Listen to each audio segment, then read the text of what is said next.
Camera now. So where are we headed today? What we're going to do today is we're going to start with Starling's law of the heart. And Starling's law of the heart simply says the greater the end diastolic volume, the greater the stroke volume. And we'll explain this in terms of what we know about sarcomere length. But this was first described at the turn of the 20th century by a guy named Starling in England, and he observed this from looking at many, many hundreds of hearts. But we now know, we can now understand it from the point of view of the sarcomere length, and I'll describe it in that way. And the way we'll put this forward is to say the greater end diastolic volume, the greater the stroke volume, to try to give you an idea of how to hold on to that. We'll describe that in terms of most of us mortals versus well-trained distance athletes. If you talk to a well-trained marathoner or a well-trained bicyclist, their heart rates are sometimes down to the mid to low 40s. So they have very, very low heart rates, and yet you know that the way you look at the amount of blood that the heart is pumping is it's the stroke volume times the cycles per minute. That's the cardiac output. And so how do you rationalize these individuals with heart rates down around 40 to 45 needing to pump the same amount of blood to all of their tissues as most other people whose heart rates are around 70?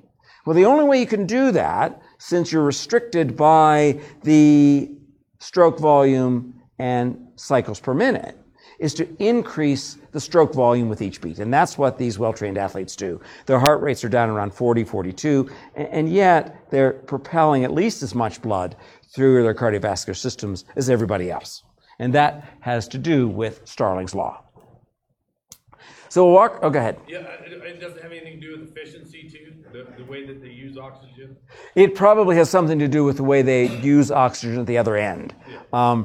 It probably, and we'll get into the respiration, we'll find it doesn't seem to have anything to do with how well they load oxygen in the lung. That seems to be the same for all of us. But what probably is happening is they're more efficient at taking oxygen out at the other end. But they're probably not using that much more oxygen at rest than most of the rest of us are. So then you have to, but they still have these low heart rates. And so we'll talk about the concept of Starling's law with respect to these lower heart rates, but with the same cardiac output.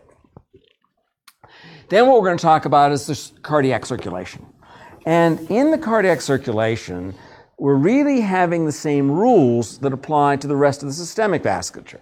And that is, we pump blood, oxygenated blood, out through the aorta, and then it goes through a series of tubes and comes back to the heart again. That same set of circumstances pertains for the myocardium as well. And we'll see here that it's the coronary arteries whose openings are located at the base of the aorta that are sending blood out to a series of arterioles. Those arterioles branch and branch and branch, branch into these fine capillaries. The capillaries here are the same as any capillaries wherever you find them in the body. That is, they are composed of a single layer of endothelial cells. And that single layer of endothelial cells makes a very delicate tube. And so we're going to see that these capillaries are embedded in the myocardium, because the myocardium is a sizable piece of muscle, and we have to supply oxygen to the myocardium. And so how are we going to supply oxygen to the myocardium? Well, we're going to go through the same process of the aorta to the coronary arteries to arterioles to capillaries to venules to veins to a specialized structure called the coronary sinus. So the rules are the same, but there's a problem here. And the problem is that when the muscle is contracting, when the myocardium is contracting, it's generating a force on those tiny capillaries and basically squishing them shut. So that means when the left ventricle is pumping blood to the rest of the vasculature, it can't pump blood to the coronary vasculature because those tiny capillaries are basically shut. So how do we solve this problem? The problem gets solved in part because of the anatomy. But in the end, we're going to see that the cardiac circulation, the movement of blood through the coronary system, largely occurs during diastole. And the pressure that we use during diastole is going to be the residual pressure in the aorta. Because remember, we had to have a sizable pressure to open that aortic valve. but there was a considerable pressure that remained that snapped that aortic valve closed. It's that pressure we're now going to use to provide the pressure to force the blood through this coronary vasculature. It's a fairly simple anatomy. There are two arteries that feed all of the blood to the myocardium of the heart. These two arteries have their beginning at the base of the aorta. So the openings are right at the base of the aorta. And then those extend out into the left and right coronary artery. And then those further branch into arterioles and finally into capillaries. And as we work through this, I'll try to point out that the myocardium is among some of the most hungry tissue for oxygen we have in the body.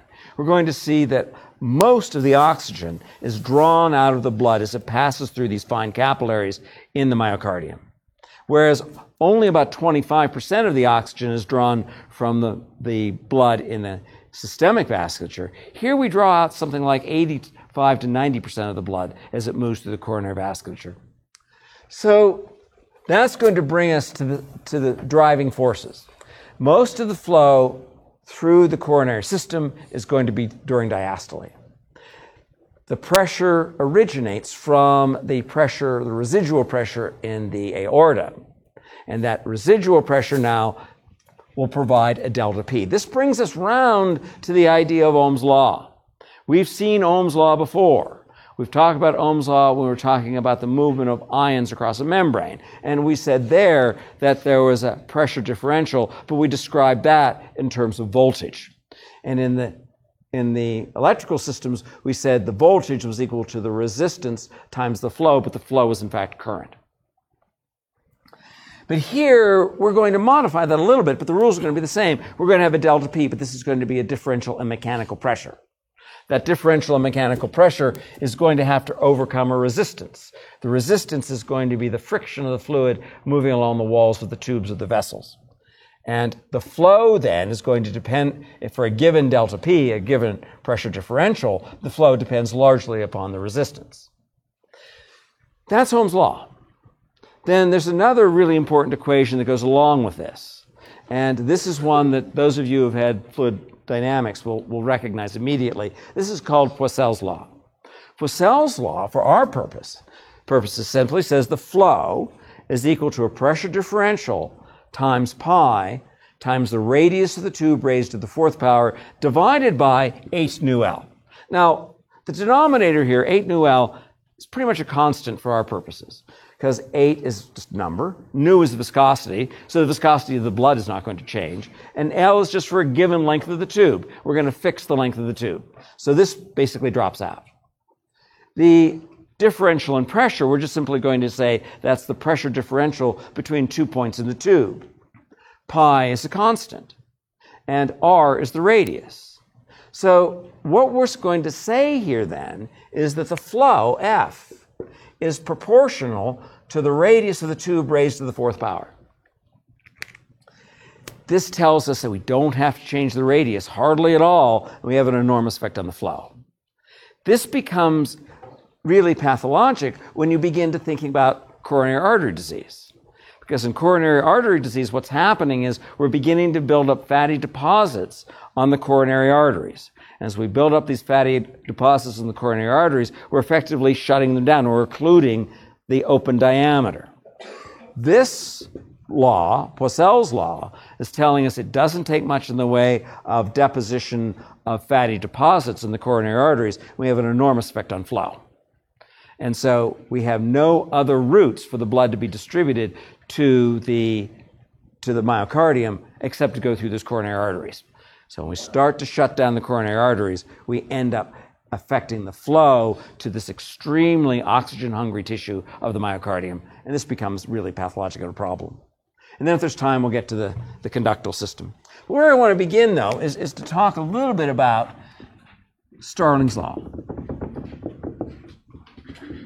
Starling's law of the heart. And again, Starling's law of the heart simply says that as the end diastolic volume increases, the stroke volume increases.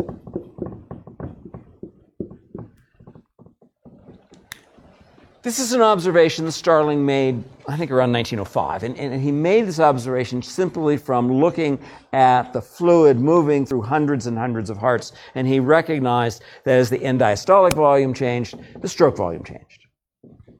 Well, let's remind ourselves of where we were last time and try to talk about this in terms of the so-called cardiac cycle. And this is where we ended last time, where we said on the ordinate we had pressure, and on the axis we had volume. And we started at point A, where we were about at 50 mils. And then we saw there was a pretty much straight line. There was hardly any change in pressure until the very end. And then there was an increase in pressure, and we reached point B.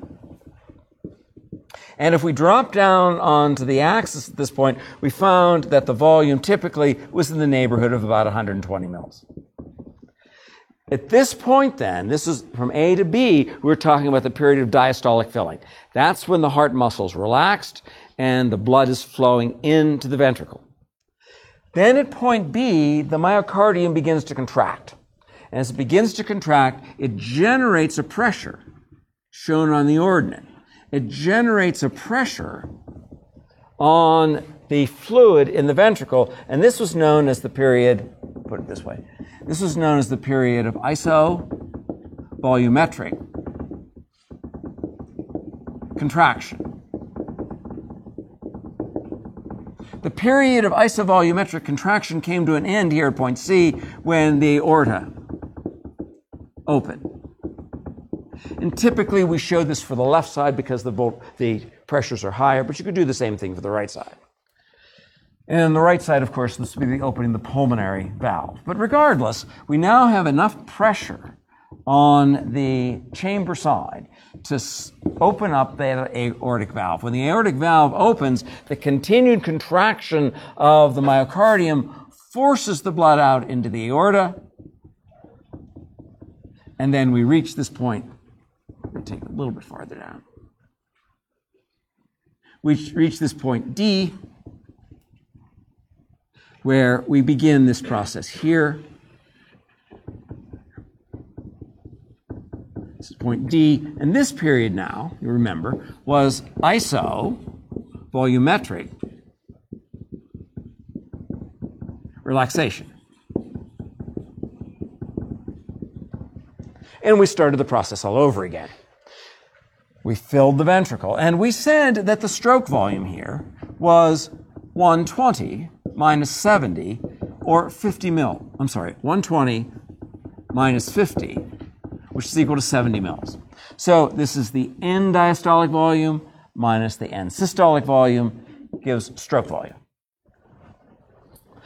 Well, Starling's law says that if we put more blood into the ventricles, we're simply going to get that same volume out again.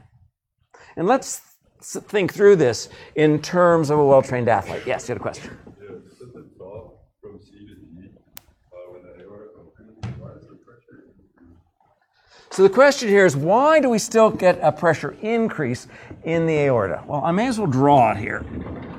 So we're going to come to this drawing anyway. So this is the structure of the ventricle.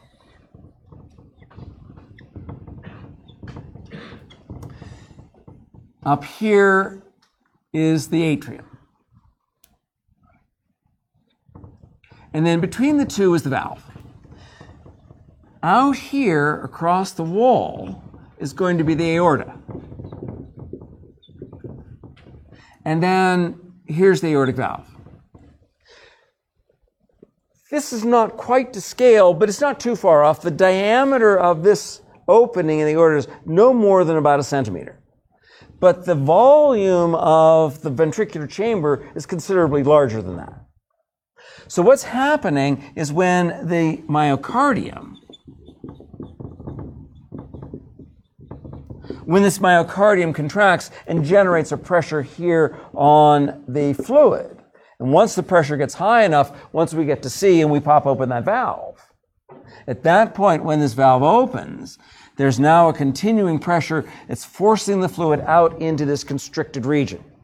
So this is basically a pipe, a small pipe coming out of a large reservoir. And if you have enough pressure here, you're now going to increase the pressure in the pipe. So this is the pressure. Well, so this is going to be the pressure in the pipe. So this is going to be the pressure that we see in the aorta. So, and in fact, maybe all these pressures are taken there. But you're right. You're absolutely right. This has got to be the pressure in the aorta. That's why it goes up. And then, right. So that's where that pressure is measured. And then at this point, it closes. It's a period of isovolume. We don't change the volume, and then we start all over. Okay. But then we could redraw this, where we start at point A. I'll make this a little bit above the line so we can follow it. And now we reach point B out here, and we bring point B down to the line, and now we're looking at 160 mils, I think we said.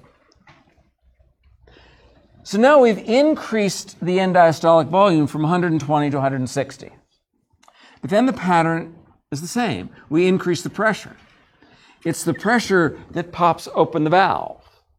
Then that pressure then is now out into the aorta, the valve closes, and we start all over again. But the points at which the valve opens, the points at which the valve closes, because the pressures are not different, are the same. What this says now is the stroke volume, rather than being 120 minus 50, is now 160 minus 50, which is 110.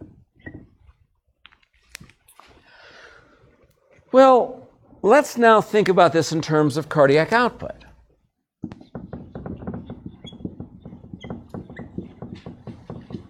Cardiac output is stroke volume times cycles per minute. So for most of us, this number is more or less about 70 mils times 70 beats per minute to give a cardiac output of about 4,900 mils. And that's where we were yesterday. But if you talk to a really well-trained distance athlete, someone who does triathletes, someone who does a lot of running, you'll find that their heart rates are not necessarily in this 70 beat range. You'll often see that those heart rates are down around 45, sometimes even less. So there are 45 cycles per minute. But what you find there is that because the cycles are so slow, you have a longer time for filling. And because there's a longer time for filling, the stroke volume is greater. Starling's law tells us this. So what we find then is we now have 45 times 110, for example, and this comes out, I think, to around 4950. So the volumes are not that much different, and that stands to reason. If you have this well-trained athlete, and they're sitting there quietly, they are going to use as much oxygen as the rest of us mortals. And they're going to have to be able to force just a similar volume of fluid through their cardiovascular system. So where most of us are running around 4,900, they're running maybe a little more, but not much. And that's simply done by having a greater stroke volume. And that's possible because of Starling's law. Now, Starling didn't understand this, but now that we have an understanding of the idea of sarcomeres, we know that, as we described yesterday, there are these sarcomeres in the cardiomyocytes, and that those sarcomeres look every bit the same as what we saw in skeletal muscle. So there are the thin filaments, and the thick filaments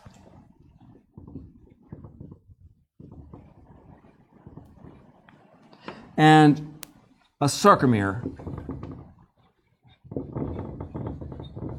length. And we said yesterday the only way we can reset the sarcomere length after a contraction is to allow the ventricle to fill with blood and pull those Z lines apart. So the longer we have of blood coming into the ventricle, the longer we have for the blood to fill the ventricle and pull these sarcomeres farther apart. So now Starling's law, at the basis of the sarcomere, simply says that we've had longer to pull these apart, so now we're going to have a greater distance through which these Z lines can move to force more blood out into the aorta. That's all it's telling us. But what it simply is a reflection of the sarcomere length in the myocardium. So any questions to there? Yes? Translate to a larger heart? Does it translate to a larger heart? Yes, in some cases. I don't want to get into that. But there, if you read the literature, you'll find this argument about hypertrophy of the heart. The places where you find hypertrophy of the heart are in some cases where it's pathologic. So there's an increased resistance, for instance, on the right side of the heart for blood flowing through the pulmonary capillary beds. And the right side of the heart will enlarge. That's pathologic. That's a problem. But if you have an increased heart size because you've done a lot of exercise, they think that's not so problematic. Although there's some people that will argue that over time, that's not so good for you either. But I suspect that the cardiovascular conditioning you get from bringing your heart rate down into the mid-40s is probably not so bad for you, although you may get some hypertrophy of the heart. And again, and where you're headed to this is something I wanted to avoid. And that is, by getting hypertrophy, you will get a greater strength of contraction. And in some cases, and we'll see this when we get to the sympathetic drive in the heart, if we can get a stronger contraction, we can actually move that end systolic volume a little bit to the left. But I didn't want to drive, and I suspect once these athletes start getting up, once they're warmed up and they're really working hard, I suspect that their end systolic volume's a little less too, simply because they have a stronger contraction. And some of that results from the hypertrophy as well. Yes? So the heart contracts like that instead of like that? Okay, the way I've drawn this is we have contraction, it's shortening, and that is now generating force on the chamber. You're right, it's not coming this way, it's actually lengthwise. But it's not quite true, because if you really look at, and this confused people for a long time, it turns out that it isn't just in this dimension, it also has a little twist to it, so that it doesn't contract completely vertically, it contracts a little bit of twist. And they've now recognized that when you contract with a little bit of twist, that changes the characteristics of the way the blood leaves and changes the laminar flow along the arteries. And the laminar flow is really important because you get a lot of turbulent flow. You start to break up platelets, and that increases the probability of throwing a clot. And so if it were just the simple shortening to increase the pressure, they think you would have less laminar flow. So you're right, it's not quite this simple, but it's not as though it's a band either. It's not as though the contractions are running in a band to sort of squeeze the chamber like you're squeezing out a washcloth. It's just the contraction. Okay. Anything? Yes? Where does blood doping work on the graph? Is it increase pace? So where does blood doping work on the graph? The blood doping doesn't really work on this graph. Blood doping, and we'll talk about this later, when blood doping, in fact, has to do with increasing the number of erythrocytes. So in most cases, blood doping is thought to be using a hormone, erythropoietin, to increase the red cell count. But you could also do blood doping by increasing the erythrocyte count through a transfusion. So you can freeze back your blood, wait till just before the day of the race, pack in those red cells. But then that causes viscosity problems, also increases the probability of throwing a clot, and there's a problem there too. But it doesn't really have any effect here. The blood doping, as far as I know, doesn't have an effect here. Steroids might, but I'm not sure of that. Anything else? Okay, so now, this myocardium can be upwards of a couple of centimeters thick. That's a sizable piece of meat. And certainly, as we know, the chamber is full of blood, but the blood in the chamber is separated from the myocardium by this endothelial cell layer. Even if there weren't an endothelial cell layer here, the distance between this blood and the cardiomyocytes in the myocardium is so great, you simply couldn't get enough oxygen from this blood into that myocardium. So you now have to posit that we have some kind of a circulatory system that's for the heart muscle, for the myocardium. And that heart muscle is now fed, blood is fed to the heart muscle by this so-called coronary vasculature.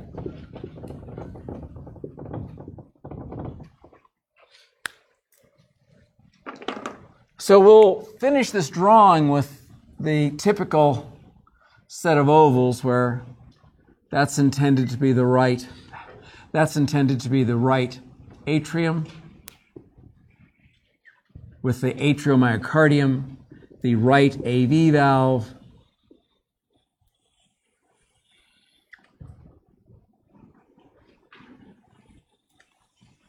allowing blood to flow into the right ventricle. The vena cava, allowing blood to come in here and down into the ventricles. But again, this is a sizable hunk of tissue. Not as big as the wall over here. It doesn't have to be as strong because it's only pumping blood through the capillary beds of the lung. But still, this is a big piece of muscle. So how are we going to get oxygen down to this muscle? The answer to that starts up here, and I'll put this in green. Up here at the base of the aorta will be two openings. These are the openings to the coronary arteries. This name for the coronary arteries is pretty old. It goes way, again, back to the Renaissance. And when they were doing gross anatomy, they saw that these two major vessels came over the wall of the heart. One came over the left, one went behind the heart, looped back around, and came over the wall of the right side. They were said to be coronary because it reminded them of a crown. It was a crown around the heart. These coronary arteries have branches.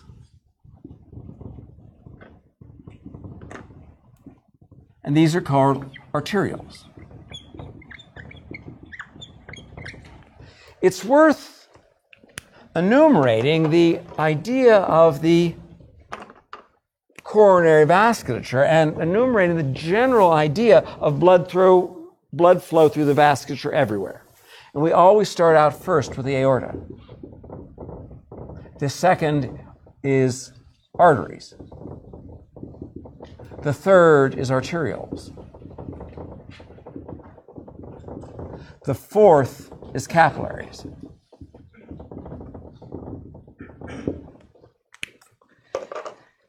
The capillaries are tiny. They're no more than, at most 6 or so micrometers in diameter, and they are extremely delicate. They are only composed of a single cell layer of endothelial cells. Then the flow from the capillaries is into venules, venules, and into veins. And in the case of the heart, there's a specialized structure called the coronary sinus. And from the coronary sinus, the blood empties into the right atrium.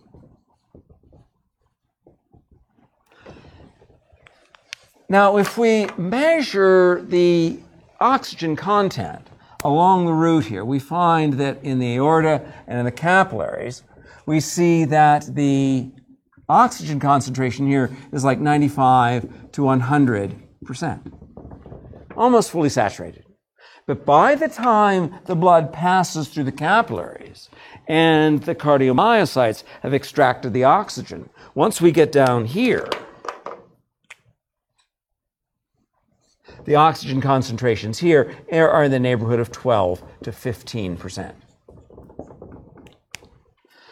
So the myocardium, this is telling us this myocardium is extremely oxygen hungry, that there's an awful lot of oxygen which is drawn out of the blood as it flows through that myocardium.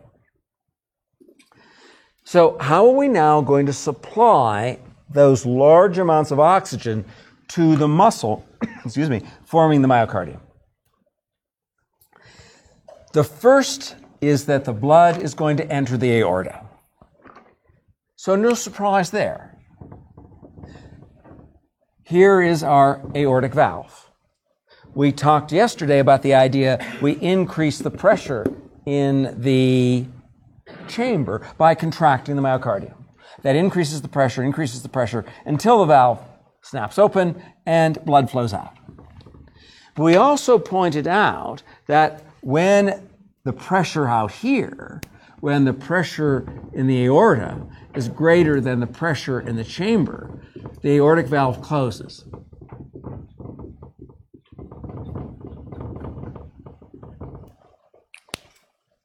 There are a couple of things to think about here. First is these are simply passive tubes that are connected into the aorta. When the ventricles contract and force the blood out into the aorta, there's going to be a sizable whoosh of blood past these open tubes. I don't know how many of you have had organic chemistry, but in organic chemistry, one of the things you'll do is when you purify your product, you're going to put a bunch of fluid with the crystals in it into a Buchner funnel and put a piece of paper in the bottom of that. Then the Buchner funnel, which looks like this a bit, is down into a flask. But then there's a side arm on this flask here, which you connect by a tube to basically a faucet.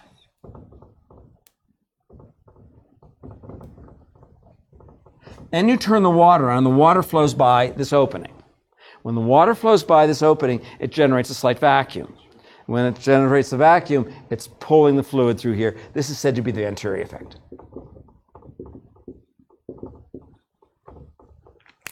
The Venturi effect also occurs here. When the blood goes whirling by the openings on these coronary arteries, there's actually a draw, a pull of fluid out of the coronary arteries. So that's not such a great time to be supplying blood to the ventricular myocardium. Remember, too, that during this period, this is the period when we're contracting the myocardium. This myocardium is invested with these tiny, tiny capillaries that are only composed of a single layer of cells. There's not much resistance to those if we now begin to squish them. So during the period of systole, we can even write this out. During systole, the capillaries, I should do it this way, capillaries in the myocardium are mostly collapsed.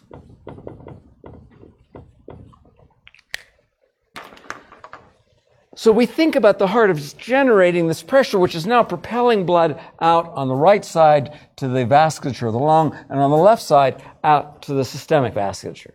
That's the force that's moving the blood through the tubes. But we can't use that force to move the blood through the tubes here in the coronary system because during systole, two things are happening. First, during the isovolumetric contraction phase, we've squished those delicate capillaries closed. And what's more is once we start into the ejection phase, then we're whirling blood by those openings of the coronary arteries. So where's the pressure come from? We need a pressure to move the fluid through the tubes. Let's write that out, where we say that delta P, a pressure, is equal to the resistance times the flow. So we need a delta P. We need a pressure differential. Without a pressure differential, we have no energy to push the fluid through the tube. The tubes will have a certain amount of resistance to them. So the higher the resistance, the lower the flow. But we still need to find a delta pressure here to move the fluid through the coronary vasculature. Where does that pressure come from? Well, remember that we've snapped this valve open. And when the valve snaps open and the blood flows by the coronary arteries, there still now will be some pressure here in the aorta which will snap that valve shut. There will be a residual pressure here in the aorta which now can be used as the delta P to move blood into the coronary arteries. Let's take a look at this. I think this figure helps see this. And we're going to come back to this figure later when we talk about the vasculature, but I think it's worth looking at here, partly because it shows the pulsatile pressure changes right in the aorta. And again, you can imagine there will be pulsatile pressure changes because we're contracting that ventricle. The pressure goes out into the aorta. It goes way up as the blood goes out across the aortic valve. But then when the valve closes, that fluid is going to be dissipated through the vasculature and the pressure will drop. So what we see here is the pressure increases, and this is the pressure in the aorta. Then when the valve closes, the pressure starts to drop.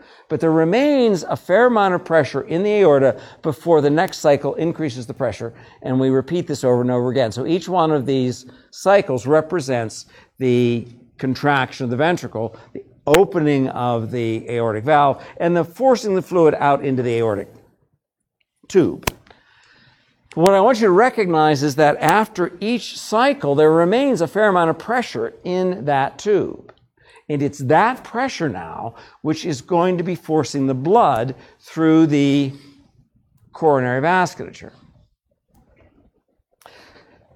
So the left-hand side is a representation of when blood flow is flowing to the coronary vasculature.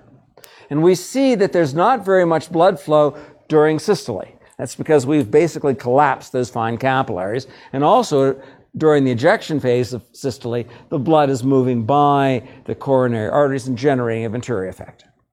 But then, at the end of systole, when the muscles begin to relax and the blood begins to come back into the chambers, at that point, there's less pressure. We have less contraction of the sarcomeres. And so at that point, now we get a sudden increase during diastole of the blood flow through these tubes.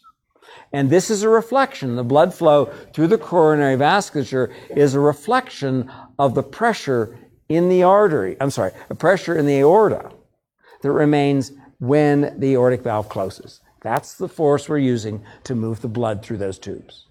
And that's why we see most of the movement, most of the flow here at this time during diastole.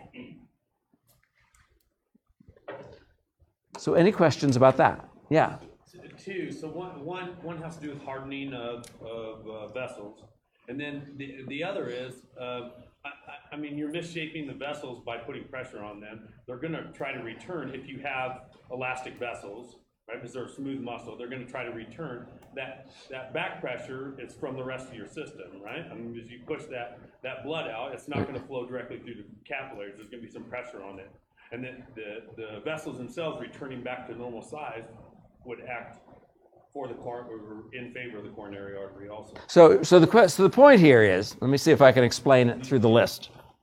That's kind of more of a statement than a question. The question is, if we're thinking about the blood flowing through particularly the arterioles and the capillaries out in the myocardium, the point that's being made is particularly this whole group, and put it in a different color.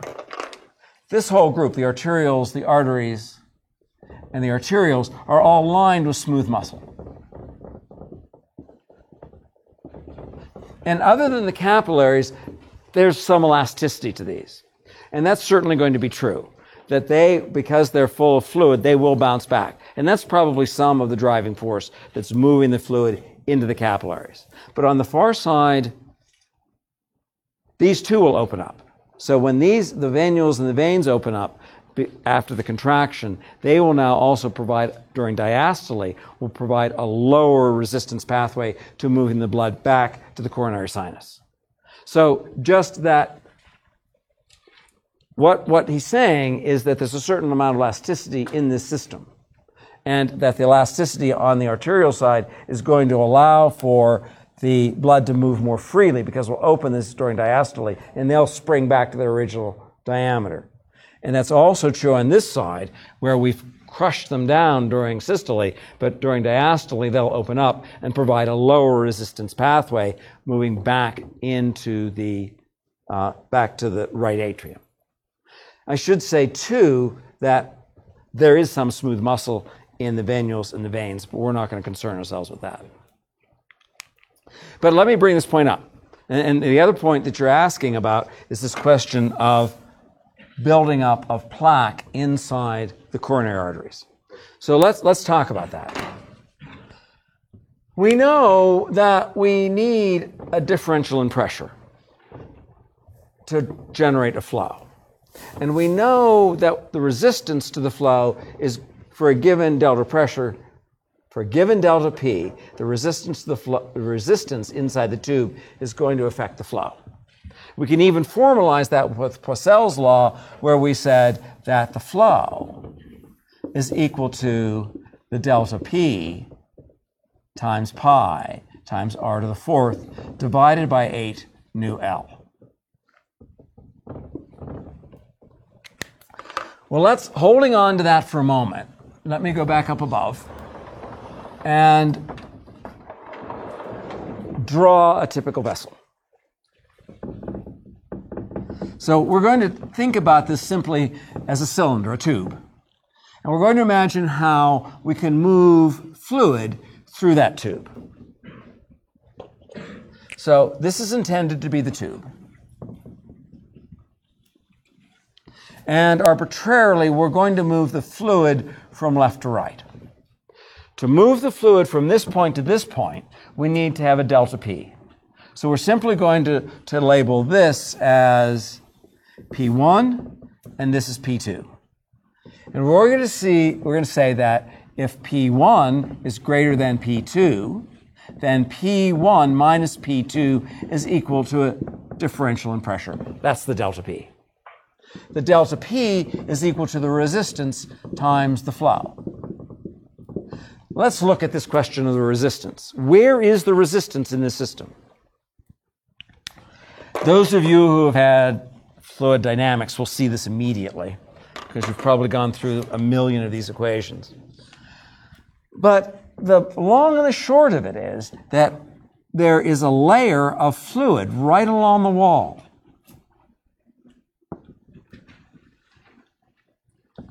This layer of fluid right along the wall theoretically has an infinite resistance when you try to move the fluid along the wall. So if you go through the fluid dynamics and you go through all the equations, what you find is in the middle of the tube there's almost no resistance to the movement of the fluid. But as you get closer and closer to the walls, the resistance goes up and up and up until it effectively becomes infinite right along the wall.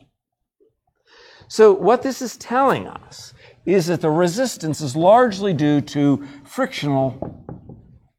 it's friction of fluid movement along the wall.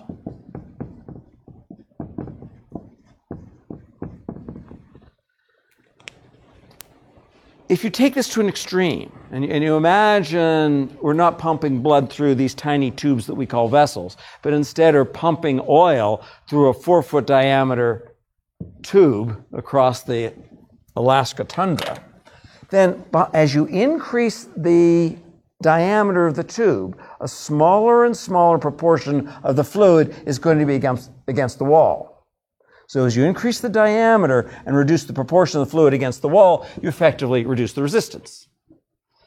So if you see that, then we can talk about Poiseuille's law.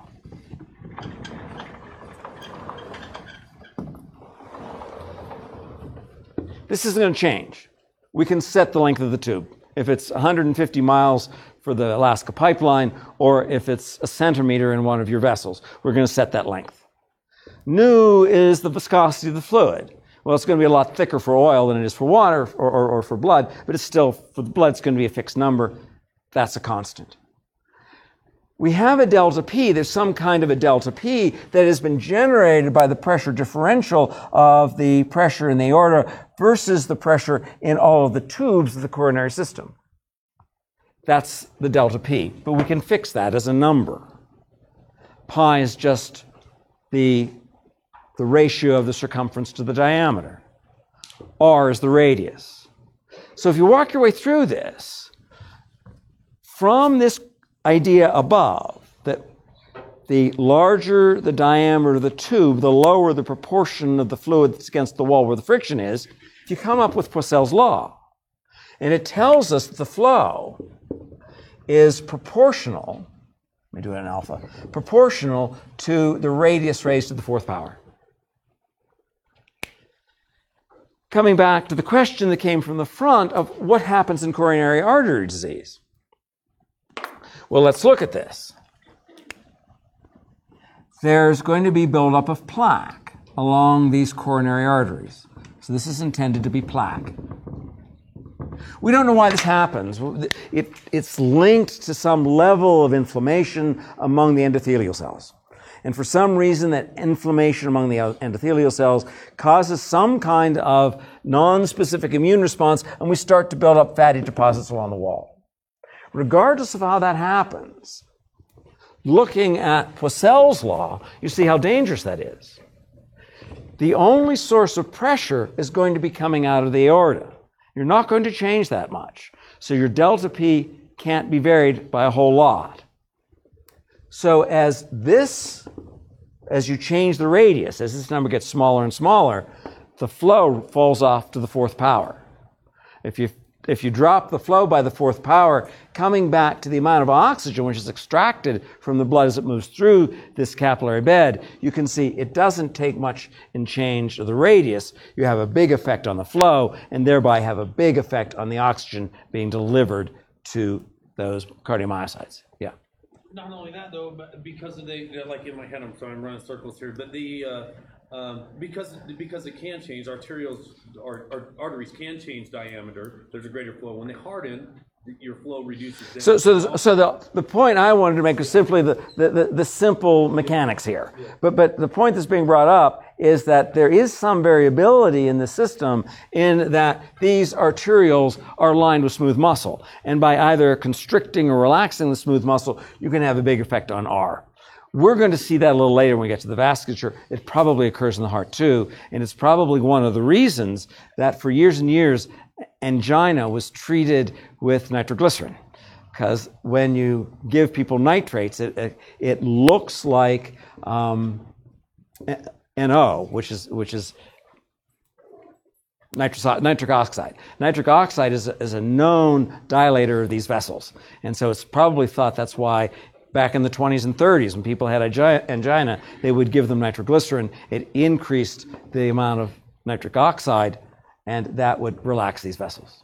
Before we go, let me just give you one example of how you can think about this R to the fourth. It's one I think you can all sort of more or less identify with, and that is, it's Friday. So you go to the bar. You sit down at the bar, and you order a drink, and when your soda arrives,